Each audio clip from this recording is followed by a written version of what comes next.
Aloha, Mama Donna here, and I'm super excited to share this with you. These are those delicious savory cheese, delicious sourdough muffins or buns or pinwheels, whatever you want to call it. They are done, ready to eat, and you will see that they pop out really easy. I just put a little coconut oil on the side. These are so hot, I might need to let them sit and rest for a little bit, but we have made them two different styles.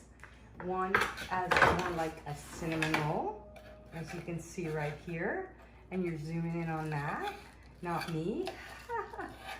Yeah, I don't want to be all the this is the star. I'm going to show this to you right now because it is so gorgeous.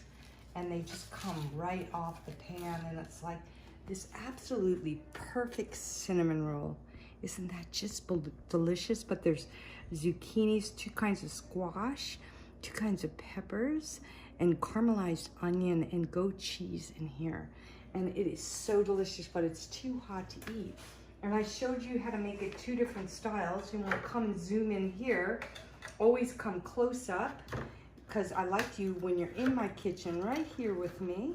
And these just pop right out of the pan. So you can do them two different styles, see? You can do them a little muffin bite size like that, or you can do them as a savory roll. And these make delicious breakfast, lunch, dinner, poo-poos. You really want to impress somebody? You make some of Mama Donna's sourdough pinwheels, and you will impress people. Big, big love and aloha. And you'll impress yourself, and you'll feel, oh-no-licious.